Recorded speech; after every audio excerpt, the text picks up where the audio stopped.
오늘 또 하나님께서 우리와 함께 하십니다. 아멘. 중종시대 때 아주 성격이 온건하고 겸허하고 청백리로 아주 알려진 반석평이라는 분이 계십니다. 원래 종으로 태어났는데 우리 조선시대 때 종으로 태어나면 영원한 종이었는데 이분은 내가 종으로 태어났지만 그래도 나는 양반이 되고 신분을 상승해야 되겠다 생각을 하고 정말 낮에는 밭을 갈고 논을 매면서도 저녁에는 열심히 공부를 했어요.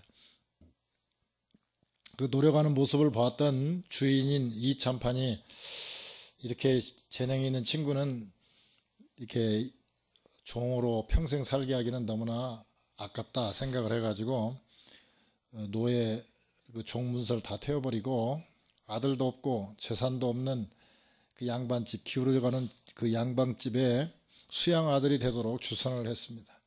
그래서 이제 양반의 아들로 이제 됐기 때문에 과거도 보게 되고 과거에서 급제하게 되고 마침내 출세를 거듭하다가 형조판서까지 되었습니다. 형조판서라면 요즘으로 말하면 법무부 장관 정도 되는 그런 지위인데요. 지금 법무부 장관보다는 더 세력이 더 있죠.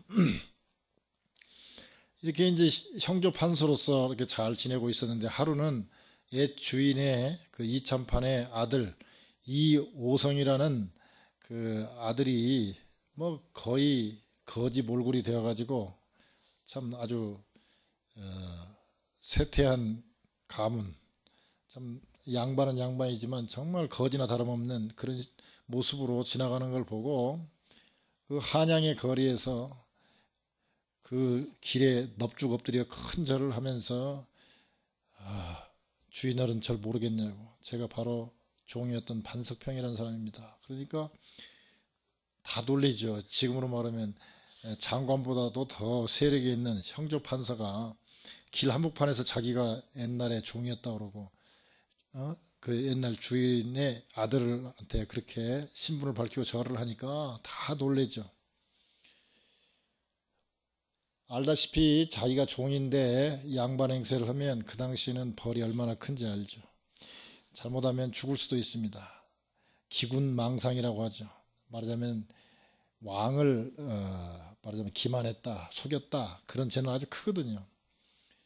그런데 뭐 주위에 있는 그 이제 뭐 형조판소를 썼으니까 주위에 있는 많은 대감들, 그 많은 고관들이 임금에게 참 훌륭한 분이라고 청백리다고 그러면서 얘기를 했고, 또 임금도 보니까 너무 행실도 바르고 또 지혜도 있고 지식도 있는 분이라 사표를 반려하고 오히려 그 자기의 옛날 모셨던 주인의 아들 이호성을 추천해 가지고 사홍은 별자라는 벼슬을 이렇게 제수받도록 했다고 그래요. 참 좋은 아름다운 이야기죠. 사홍원이라면 그 당시 그 궁중에서 쓰는 음식물을 담당하는 그런 부서인데, 별자라면 정오품 또는 종오품, 오품 품계인데 요즘으로 말하면 그래도 오품 정도 되면 한 시장쯤 되나요? 시장급 정도 될 거예요. 그 정도 벼슬을 이렇게 살 수 있도록 그랬다고 그래요. 은혜도 갚고 참 훌륭한 반석평이라는 사람에 대한 얘기입니다. 여기서 우리가 여러 가지 생각해 볼 수 있는 것 중에 하나가 뭐냐면 신분입니다.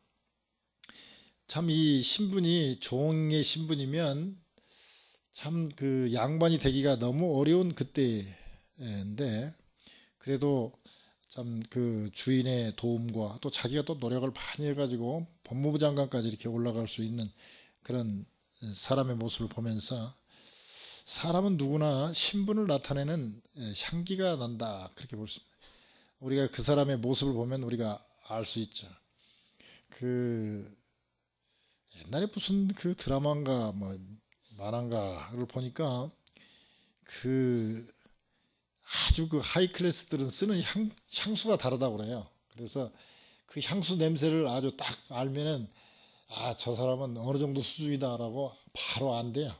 우리야 뭐 노션도 잘 안 바르고 다니는 사람이지만 그런다고 그래. 그러니까 그 사람이 누군가 은연중에 뭐 모모의 태도라든지 말투라든지 그렇지만 또 냄새가 난다고 그래요. 냄새. 우리가 그 갈비집 같은 데서 음식 먹고 나오면 우리 몸에서 갈비 냄새가 나는 걸 많이 느낍니다. 그래서 요새는 식당 같은 데 가면 그 냄새 나지 않도록 그 뭐 이렇게 앞치마 같은 걸 다 입고 먹는다든지, 또는 한쪽에 냄새 안 나는 쪽에다가 이렇게 양복 같은 걸 걸어두고 먹는 고급 식당 같은 데는 그런 식으로 하죠. 오늘 바울은 그런 얘기를 해요. 그리스도인들은 그리스도인다운 향기, 생명의 향기가 나야 된다. 죽음의 향기가 나서는 안 된다라고 얘기를 합니다.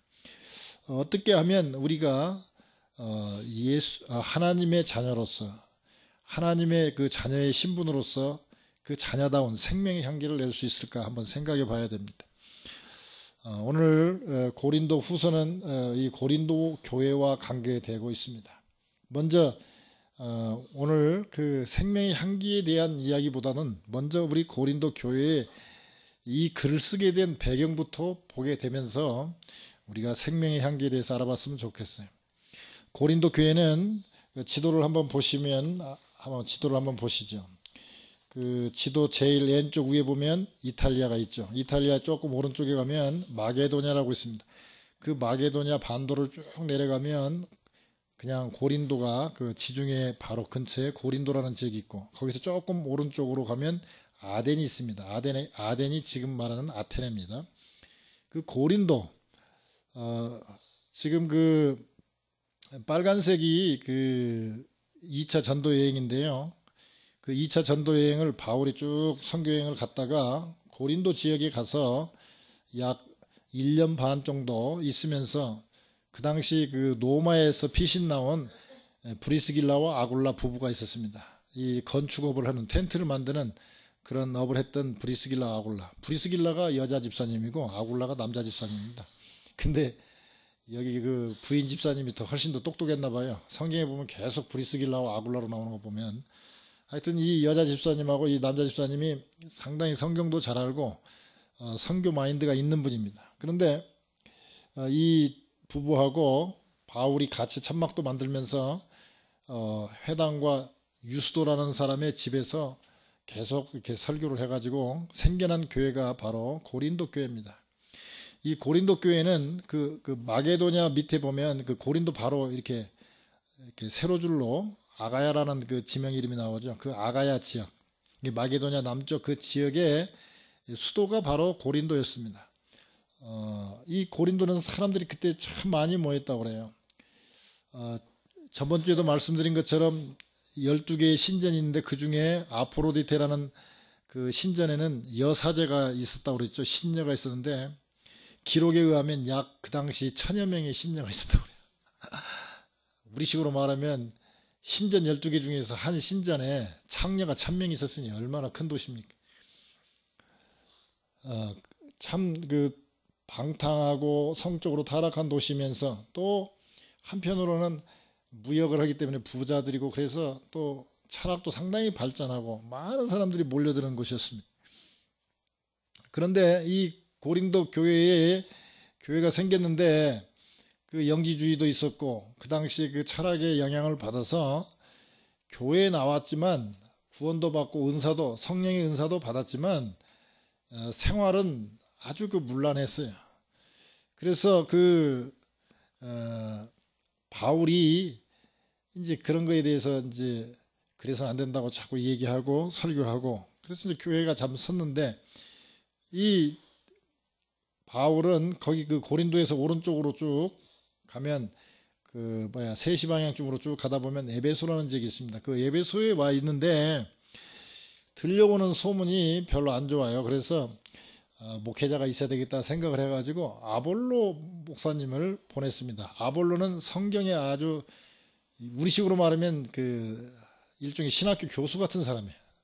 상당히 그 부드럽고 키도 크고 잘생기고 말도 아주 잘했다고 그래요. 근데 이 아볼로 목사님이 가면 좋겠다 해가지고 또 자기도 가고 싶어 했고, 그래서 이 아볼로가 기쁜 마음으로 고린도에 갔는데 처음에는 인기가 좋았어요. 왜냐하면 바울이 외모가 좀 떨어졌거든요. 바울에 비해서는 말도 잘하고 뭐 얼굴도 너무 좋고 키도 크고 그러니까 막 여자 그 성도님들이 너무 좋아한 거예요. 근데 좀 지나가니까 이 바울 사도는 방언도 좀 하시고 막 이렇게 좀 일종의 이 성령 또는 이게 이 성경도 잘 하실 뿐만 아니라 은사도 아주 충만한 분이니까 막 은사도 있고 그러는데, 이 아볼로 목사님은 약간 성경파예요. 성경은 좀 잘 아시지만 은사 체험이 없는 분이니까 처음에는 아주 인기가 좋았다가 한 몇 개월 지나니까 아유 이 아볼로 목사님이 좀 이 뭐 이렇게 예를 들어서 은사를 나타내는 뭐 방언하는 분들이 있으면 이렇게 별로 그렇게 썩 기뻐하지 않고 그러니까 일종의 그 은사파들하고 이 성경파들이 이렇게 나눠집니다. 분파가 생기고 그래요. 근데 아볼로 목사님 너무 이제 힘드니까 결국 목회를 못 오고 에베소 지역에 그 바울 사도 있는 데로 옵니다. 또 이 아볼로 목사님뿐만 아니라 다른 사람들의 그 전해준 소식에 보니까 고린도에 문제가 많아요. 뭐 분파도 생기고 음행도 있다고 그러죠. 뭐 걷다가면 뭐 교회 내에서 뭐 싸울 일 있으면 재판정 가서 싸우죠. 막 우상 재물 문제, 은사 문제, 부활 문제 여러 가지 문제 때문에 시끄러운데 아주 들어보니까 이게 바울 사도가 들으니까 이건 과간이에요. 그래서 이 바울 사도가 고린도 전서, 이 고린도 전전서가 있습니다. 고린도 전서에 보면 내가 이전에 보낸 편지가 있었는데 그 편지 내용을 언급한 거 보면 고린도 전전서가 있어요. 근데 지금 우리는 그게 내용이 뭔지를 몰라요. 근데 하여튼 고린도 전서에서 뭘 썼냐, 이 분파 문제 뭐 이런 문제 얘기하면서 이 십자가의 도에 대한 설명을 하면서 너희들이 이래서는 안 된다고 쭉 써서 보냈어요. 그런데 그걸 보고 회개를 하고 어떻게 좀 잘 해보려고 해야 되는데 그게 아니라 이 고린도 교회가 말들은 많고 또 이 머리들은 좋고 또 좀 그 철학 영향을 받았기 때문에 바울 사도 이 얘기를 하나님의 말씀으로 이렇게 받는 게 아니라 막 비난을 합니다. 비교를 하면서 첫째, 고린도 교회에서 회개할 생각을 않고 바울은 사도도 아니다. 12사도에 들어가지도 않잖냐. 자기 혼자 뭐 어디 가서 하나님 직접 예수님 직접 만나가지고 자기는 사도라고 그러는데, 자칭 사도라고 그러는데 무슨 사도냐. 그러니까 뭐 그런 얘기하죠. 또 아유 그 참 바울 사도 못생겼다고. 누가 못생기고 싶어서 못생겼습니까? 그런데 우선 키가 작았어요. 키가 작은 데다가 그 다음에 이 머리서부터 보면 머리는 대머리, 눈썹은 일자 눈썹. 그 옛날에 그 뭐지 순학질 자사 나올 때 일자 눈썹처럼 여기 딱 붙었다고 그래요. 일자 눈썹에다가 또 원래 눈도 작은 데다가 그 다메섹 가다가 그 강한 빛을 받잖아요. 예수님 나타날 때. 그때 눈이 잠깐 멀었다가 3일 만에 눈이 떠졌는데 그때 그 충격으로 인해가지고 안질이 생겼는데 그나마도 눈도 이렇게 해가지고 완전히 단추구멍처럼 생겼다고 그래요. 그게 눈도 그렇죠. 코는 매부리 코로 약간 구부러져 있고. 그 다음에 말을 잘 못했다고 그래요. 설교를. 글은 잘 썼는데 오직에야 이 자기가 뭐라고 썼습니까? 내가 말에는 조라나 지식에는 그렇지 않다 할 정도로 자기 스스로도 이 말을 이렇게 떠듬떠듬 했나 봐요. 뭐 아는 건 많은데 이게 머릿속에는 많은데 이 입이 따라가들 못하니까 더듬더듬 이렇게 더듬고 그러니까 아유 그래요. 거기다가 이 다리도 이렇게 약간 안짱다리 가지고 오리걸음처럼 걸었다고 그래요. 그러니까 저렇게 못생긴 사람 속에 하나님의 그 귀한 성령이 들어있을까? 못생긴 것도 억울한데 성령도 없는 사람 아니냐 뭐. 저 머릿속에 무슨 뭐 하나님의 그 거룩한 영이 들어있겠어? 이 정도로 아주 비판을 했다고 그래요. 아까도 말씀드린 것처럼 말도 시원찮았어요. 그 아볼로 목사님 봐라고 말을 얼마나 시원스럽게 잘하고 설교 참 잘하시지 않냐고. 그런데다가 또 바울은 혼자 살았잖아요. 이게 그 독신 문제 갖고 자꾸 또 시비를 걸었어요. 원래 지금 학자들은 그런 얘기를 해요. 원래 그 바울이 유대인으로서 그 뭐라 그러냐 저기 공회에서 내가 예수 믿는 사람 잡아 죽이겠다라고 공문을 받아 갈 때, 공문을 받아 갈 수 있는 사람이라면 나이 30이 넘어야 되고 또 결혼을 해야 그런 자격이 주어진다고 그래요. 그래서 아마 어떤 학자 주장은 바울이 예수님 믿는 사람들 잡으러 다닐 때는 이미 결혼을 했었지만 예수한테 쏙 빠져버리니까 부인이 도망갔거나 이혼하지 않았나 이렇게 보고 있어요. 그 후로 결혼을 안 했다고 보는 학설이 상당히 유력합니다. 근데 저도 그런 생각을 해요. 성경을 보면 나라고 베드로처럼 부인을 데리고 다닐 권한이 없겠느냐 이런 얘기 쓴 거 보면 그냥 변론하기 위해서 썼다기보다는 나도 결혼해서 아는데 뭐 이런 뜻인 것 같아요. 제가 볼 때는 여러 가지 정황으로 봐서 유대인으로서 또 그런 그 공문서를 갖고 집행할 정도 사람이라면 제가 볼 때는 결혼했는데 부인이 도망갔거나 그렇지 않으면 이혼 당하지 않았나 저는 그렇게 보고 있습니다. 아무튼 독신 문제이죠. 그 다음에 또 뭐냐면 아까 사도권하고 연결돼 가지고 사도들 봐라. 사도들은 당당하게 와가지고 성도들한테 사례비 요구하지 않냐. 우리 필요한 돈 있으면 또 우리 먹고 살아야 되니까 헌금해라 해가지고 헌금을 받아 쓰는데 뭐 자기는 말은 사도라고 그러지만 천막 만들어 갖고 먹고 사는 거 보니까 사도도 아니다. 정식 사도라면 왜 돈 돌라 소리를 못 하겠냐. 돈 주지도 않으면서 그러면서 또 비난을 해요. 바울은 이왕이면 교인들에게 좀 부담을 주지 않고 또 선교라든지 예루살렘 지금 총회가 어려우니까 핍박이 심하니까 거기에다가 선교원금을 보내기 위해서 될 수 있으면 자기는 선교원금을 모아서 갖다는 주더라도 목회 자체에서는 자기가 텐트 만들어서 나오는 수익 갖고 목회를 했어요. 근데 그것도 시비를 해요. 사도가 아니니까 그러지 않냐. 또 하도 막 그 회개는 않고 바울에 대해서 시비를 걸고 자꾸 그러니까 바울이 내가 가서 혼내주겠다고 너 가만히 있으라고 내가 곡한다고 그러는데 바빠갖고 못 갔어요. 그러니까 에이 온다 그러놓고 못 온 거 보니까 쩔려서 못 오는 것 같다. 뭔가 캥기는 게 있으니 못 오는 거지. 그 다음에 또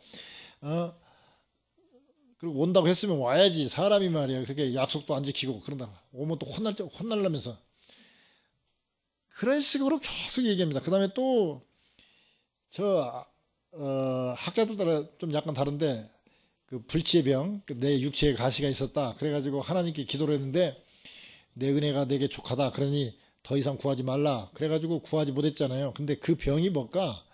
학자들 사이는 두 가지로 나눠집니다. 하나는 이 안질이 때문에 고생을 해가지고 나중에 편지 쓸 때도 보면 다 비서가 대필하고 마지막으로 바울이 썼다는 거 확인하기 위해서 그 사인만 바울이 했거든요. 바울 사인만. 그러니까 안질일 것이다 이 얘기를 하고 또 어떤 사람들은 자주 넘어졌다는 얘기를 봤을 때 간질병이 있었다고 보고 있습니다. 그래서 참 그 사도가 말이 안 되죠. 자기 앞치마만 갖다 줘도 막 병자들이 일어나고 막 죽었던 사람들이 살아나고 막 아주 기적들이 막 일어나는데 정작 본인은 뭐 간질이라고 하자고요. 그러면 막 설교하다가 어느 날 갑자기 우르르 막 거품고 넘어지면 그 사도가 그 사도답지가 않잖아요. 얼마나 볼품이 없습니까? 그러니까 그 하나님 제 병 좀 고쳐달라고 기도를 간절히 그냥 대충 한 게 아니라 아주 3번이나 했는데 하나님께서 네 은혜가 많고 너 그것까지 고쳐주면 너무 교만해지니까 안 된다 해가지고 안 고쳐주셨어. 다른 사람은 다 고칠 수 있는 신유의 은사는 줘놓고 자기는 못 고치니까 이 고린도 교회 사람들이 뭐라고 하냐면 바울이 뭔가 죄가 있으는 게 하나님이 안 고쳐줬겠지. 그러니 얼마나 바울이 억울하겠습니까? 그러니까 이 고린도 후서를 보면 좀 이해가 안 가는 게 뭐냐면 고린도 후서가 보면 1장에서 9장까지는 막 고린도 교회 사람도 칭찬합니다. 막 그 다독거리면서 칭찬하는데 10장에서 13장 보면 막 질책을 합니다. 내가 그래 나 내 자랑도 한번 해보자. 내가 뭐 3층천에 올라갔던 사람이고 내 가문이 좋고 막 그런 얘기를 합니다. 그래서 학자들이 이해가 안 가는 거예요. 왜 앞에는 칭찬하다 갑자기 막 뒤에서 막 화를 내고 저렇게 쓸까? 그런데 요즘에 학자들끼리 이제 결론 내기를 고린도 후서 10장에서 13장까지 그 축도 막 전까지는 고린도 중간서가 아니냐. 그거를 먼저 화가 나니까 막 그 회개도 않고 막 바울에 대해 시비를 거니까 사도권에 시비를 거니까 그거를 편지를 먼저 써서 보냈어요. 그러고 난 다음 디도편에 보냈는데 이 디도는 좀 이게 디모데 같이 부드럽지가 않아요. 디모데는 아주 학자 범생이 출신 같이 이렇게 성경 열심히 했고 이렇게 좀 유약한 친구, 좀 가문 대대로 예수 그리스도 잘 믿어가지고 이렇게 처음부터 신학교 나와가지고 하는 그런 스타일 있잖아요. 그런 스타일이에요. 근데 디도는 좀 이렇게 좀 뭐라 그러나 알가닥 출신 같아요. 막 이렇게 좀 옛날에 좀 한 주먹 좀 쓰던 그런 친구가 예수 믿고 이제 그 바울 사도의 이제 그 맞아 후계자 비슷하게 된 사람인데 디도를 통해서 고린도 후서 10장에서 13장까지 그 축도 전까지 그 내용을 막 그 내가 직접 가서 혼내주고 싶지만 내가 바빠서 못 가니까 디도 편에 보낸다 해가지고 이제 그 편지를 보냈는데 그거 보고 디도가 가서 가만둔 게 아니라 교회에서 시끄럽게 하는 사람이 누구야? 그냥 하면 모르니까 한 사람씩 들어와. 그래갖고 한 사람씩 하고 당신 그랬어? 안 그랬어? 막 따져가지고 보니까 교회 분란 일으킨 사람이 많지가 않아요. 한두 명밖에 안 되잖아요. 그러니까 그 당시에는 교회에 가서 건면을 했는데 안 들으면은 내가 성부와 성자와 성령의 이름으로 누구누구를 사단에게 내어주노라 하고 교회 나오지 못하게 내보내면은 대개 2달 있으면 죽었다고 그래요. 하나님한테 이렇게 쳐가지고. 그러니까 그 당시에는 교회에서 출교당하면 말하자면 교회에서 이렇게 징계당하고 밖으로 쫓아내면 대개 2, 3개월 내에 죽었다고 그래요. 그런데 디모데 같은 사람이나 이런 사람들은 유약해가지고 그걸 못해. 징계도 못하고 또 막 어떻게든지 막 이렇게 좀 잘 지내자는 식으로 하는데 디도는 좀 와일드거든요. 그러니까 가서 이 바울 사도가 편지를 보냈으면 회개를 해야지 말이야. 들어봐. 너야? 아, 아닙니다. 그러면 이쪽으로. 자네야? 그래가지고 한두 명 탁 잘라가지고 내보내버리고 그러니까 뭐 교회가 조용한 거야 그냥. 그런데 오늘 내용을 보면 이제 이렇게 됐습니다. 내가 내 형제 디도를 만나지 못함으로 내 심령이 편치 못하여 저희를 작별하고 마게도냐로 갔노라 그랬습니다. 자, 아까 보세요. 자, 위에서 한 가운데쯤에 그 오른쪽에서 그 중간쯤 보면 에베소가 있죠. 에베소. 그 에베소에서 디도 편에 고린도 후서 10장과 10장에서 13장까지 내용을 디도 편에 보냈어요. 보내고 난 다음에 디도가 안 오는 거예요. 디도가 와야 그러니까 이제 막 10장에서 13장까지는 막 징계하는 내용을 막 화가 나가지고 내가 이건 하나님의 말이 아니라 내가 지금 내 얘기도 하면서 막 썼거든. 실은 이게 성경이 될지 몰랐죠. 그래가지고 막 화를 내가지고 보냈어요. 그럼 보내놓고 나니까 또 좀 내가 너무 심했나 해가지고 이제 겉으로는 막 강하게 했는데 아이고 내가 사도권에 대해서 시비를 하면 그냥 참고 기도하고 그럴 걸 내가 못하려고 편지를 이렇게 써서 보냈나 막 해가지고 이제 안절부절 해가지고 그 에베소에서 쭉 그 약간 북서쪽으로 거의 북쪽이죠. 11시 반 방향 정도 올라가다 보면 그 마게도냐 지역하고 이 터키 지역 그 사이에 그 두로아라는 도시가 있습니다. 두로아. 그 빨간 줄 위에 바로 두로아가 있죠. 이 두로아가 지금 저쪽 편이 아니고 이쪽 그 뭐라면 아시아 쪽에 있습니다. 말하자면 두로아에서 이렇게 조금만 건너가면 바로 빌립보로 넘어가는 거죠. 그 두로아에 왔더니 막 바울 사도가 왔다고 막 환영을 하면서 우리 부흥회 합시다 막 그러는데 오늘 12절 내용이 뭐냐면 13절 내용에 내가 디도를 만나지 못함으로 내 심령이 편치 못했다. 내가 고린도후서 10장에서 13장 보내놓고 난 다음에 내 마음이 편치가 안 해가지고 그냥 두로아에서도 부흥회를 하면 되는데 그냥 마게도냐로 넘어갔다는 거예요. 마게도냐로 넘어가서 빌립보에 이제 옛날에 그 다 전도원 교회죠. 빌립보에 갔더니 뭐 잘했어요. 거기서 좀 더 갔더니 데살로니가로 갔어요. 그래가지고 이제 디도가 가서 너 편지 전해주고 어느 정도 해결되면 옛날에 그 전도했던 그 루트로 다시 올라오라고 그랬으니까 이제 바울은 막 안절부절하면서 디도가 언제 오나 하고 내려가는데 디도를 이제 아마 그 데살로니가 뭐 근처 정도에서 만난 것 같아요. 이 사람아 왜 이렇게 빨리 오지 이렇게 늦게 오냐니까 뭐 문제도 다 해결되고 그래가지고 좀 천천히 올라왔습니다. 그러니까 이 사람아 그래도 그렇지 내가 얼마나 가슴을 졸이고 근데 어떻게 교회는 잘 됐나? 예, 그 뭐 한두 놈 잘랐죠 뭐. 그래? 하여튼 수고했네. 근데 고린도 교회 너무 상처를 받은 것 같으니까 내가 편지 써줄 테니까 이거 갖고 다시 가라고. 금방 왔는데 또 갑니까? 그러니까 그래도 이거 가라. 해가지고 이제 고린도후서 1장에서 9장까지 쓰고 마지막 축도 내용 그 13장에 그 축도의 내용을 편지로 써가지고 이제 너희들 참 좀 힘들었겠지만 그래도 영적으로 도움이 된 거 아니냐 뭐 해가면서 이제 또 더군다나 또 이제 내가 이제 좀 있다가 예루살렘 교회 갈 텐데 예루살렘이 지금 요새 힘들지 않냐 핍박 그러니까 말하자면 거기 갖고 갈 선교 헌금도 좀 걷어놓고 좀 그래라 그러면서 막 칭찬을 하면서 막 따독거리는 내용으로 쓴 게 고린도후서 1장에서 9장까지입니다.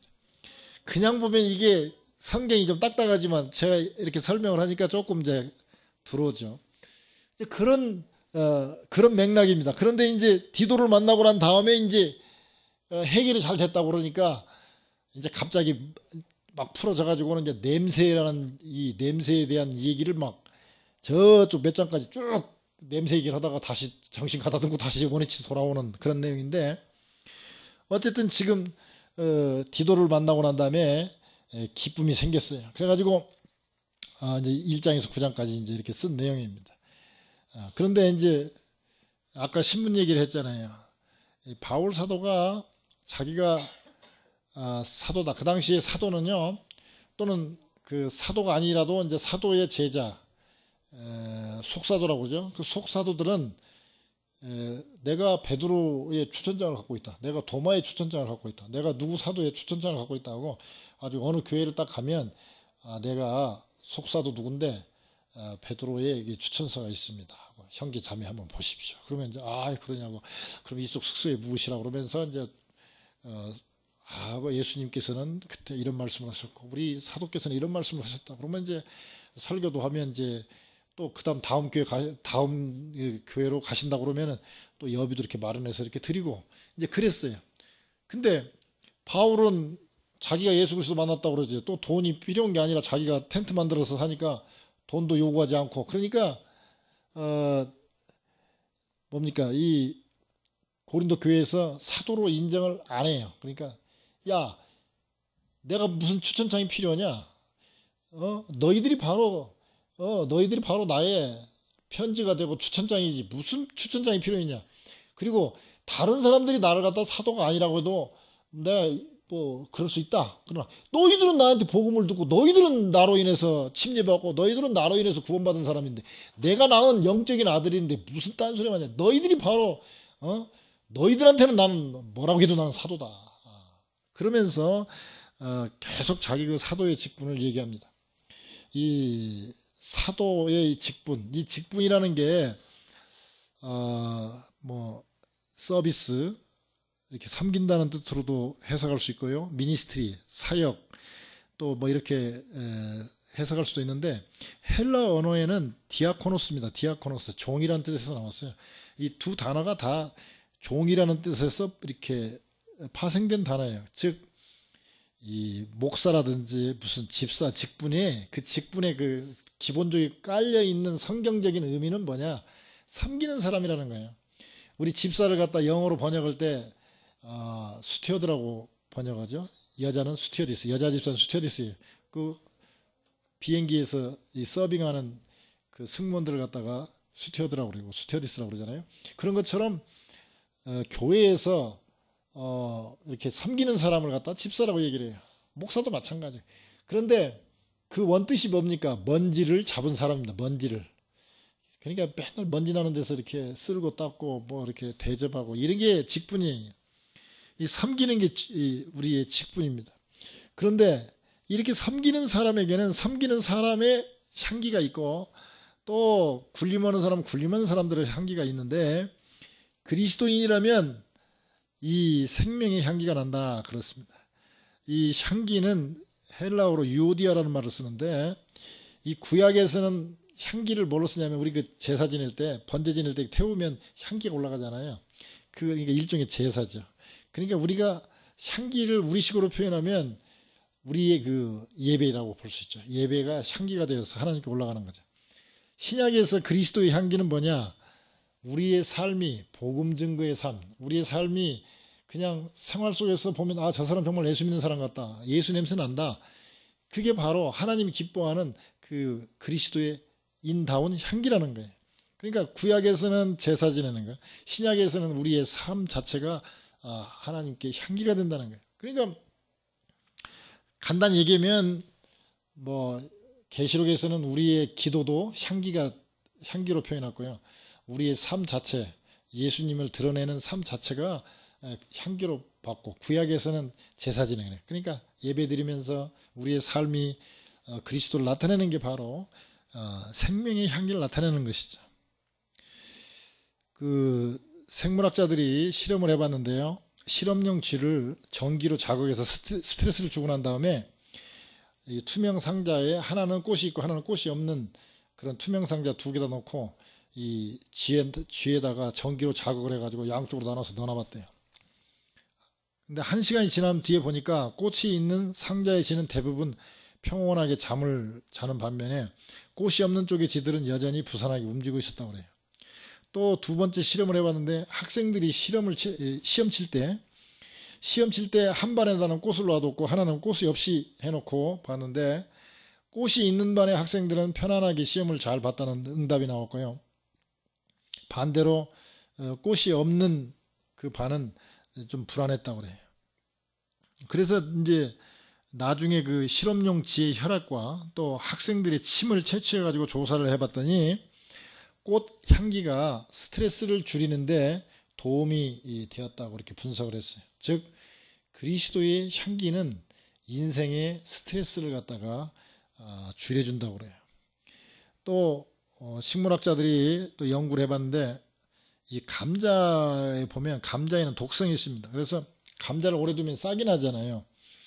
그 솔라닌이라는 그 알칼로이드 성분의 그 독성이 있는데, 요게 이제 그 싹이 나면서 그 이렇게 약간 파랗게 나잖아요. 근데 그거가 우리 그 인체에 아주 해를 준다고 그래요. 소화기에 이상을 주고 신경계 이상을 일으키는데, 또 대신 먹을 때 그 잘라내고 먹으면 뭐 상관없는데, 근데 이 감자가 싹이 나오지 못하게 하는 방법 중에 뭐가 있냐면, 사과를 함께 놔두면 이 감자에 싹이 안 난다고 그래요.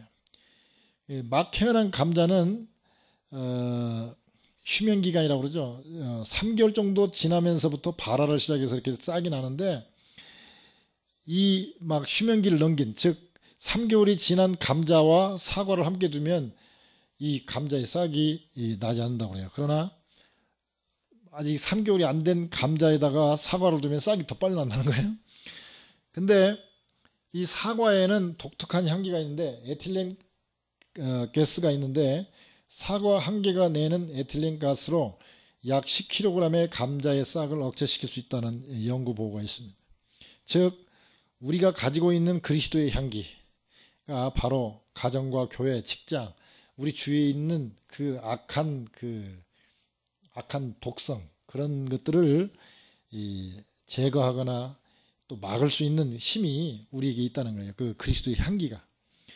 그러면 어떻게 하면 이런 그 생명의 냄새를 우리가 향기를 낼 수 있는가? 탈무드에 보면 향을 싼 종이 위에서 향내가 나고 생선을 싼 종이 위에서 생선 냄새가 난다고 그렇게 얘기합니다. 뭐 우리 잘 알고 있죠. 즉 향기가 있는 사람과 같이 있으면 그 향이 우리 몸에 배이죠. 즉 그리스도의 인의 향기, 생명의 향기가 나려면 그리스도와 딱 붙어 있으면 그리스도의 향기가 강하게 나겠죠.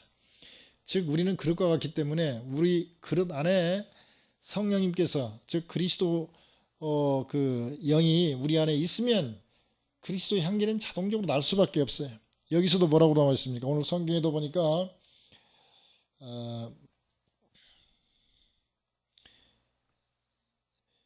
14절에 보면 항상 우리를 그리스도 안에서 이기게 하시고 우리로 말미암아 각처에서 그리스도를 아는 냄새를 나타내시는 하나님께 감사하노라 그랬습니다. 그때 보면 그리스도 안에서 그렇습니다. 여기 헬라어로 엔 큐리오, 엔 크리스토스, 그리스도 안에서, 주 안에서라고 표현하고 있습니다. 즉 생명의 향기를 내려면 첫째 주 안에 있어야 됩니다. 그러면 주님 안에 있으려면 어떻게 하면, 주님께 가까이 있으려면 어떻게 해야 됩니까? 주님이 보여야 가까이 할 수 있지 않겠습니까? 성경에 보면 그리스도는 교회의 머리다 그랬습니다. 즉 교회는 그리스도의 몸이다 그랬습니다. 그러니까 교회에 와 앉아 있으면 뭐 주님은 보이지 않아도 우리는 주님 안에 있는 것입니다. 그래서 교회 나오는 게 별거 아닌 것 같지만 이게 엄청난 사건입니다. 교회 안에 있다는 것이 큰 축복입니다. 이게 특히 예배드리러 교회 나온다는 것은 축복 중에 축복이며 우리가 생명의 냄새가 우리 몸에서 나는 것입니다. 또 마찬가지죠. 누구의 말을 많이 듣느냐, 누구하고 대화를 많이 하느냐. 그 책 읽으면요, 그 책의 내용이 읽었으면 당연히 나올 수밖에 없습니다. 인풋된 게 나올 수밖에 없어요. 그래서 마찬가지입니다. 하나님의 말씀을 우리가 읽고 듣고 그러면 은연중에 하나님의 말씀이 우리 몸에서 나오게 되어 있습니다. 그래서 말씀을 가까이 할 때 우리가 그리스도의 향이 납니다. 또 누구하고 대화했느냐가 참 중요합니다. 그래서 하나님과 대화하는 사람, 즉 기도하는 사람은 그리스도의 향기, 생명의 냄새가 날 수밖에 없습니다. 자, 우리의 신분은 하나님의 자녀입니다. 하나님의 자녀다운 신분의 냄새를 내야 되는데, 생명의 향기를 내야 되는데 어떻게 하면 낼 수 있는가? 우리는 주 안에 있어야 돼요. 즉 될 수 있으면 예배 처소인 이 예배의 향기가 하나님께 올라가는데, 이 예배당 안에 있는 게 그리스도 몸 안에 있는 것이고, 첫째. 둘째는 하나님의 말씀을 가까이 하면 하나님 말씀이 우리 몸에서 나올 수밖에 없습니다. 또 하나는 하나님과 계속 기도할 때, 하나님과 대화할 때 하나님의 그 영이 우리를 충만케 해서 그리스도의 향이 날 수밖에 없습니다. 우리 다 생명의 향기를 품음으로 말미암아 이 제약된 세상에서 이 제약이 더 이상 번지지 못하도록 막을 뿐만 아니라 오히려 물리치고 또 하나님의 나라 확장에 쓰임받는 생명의 향기가 다 되시는 여러분과 저가 되기를 주님의 이름으로 축원합니다.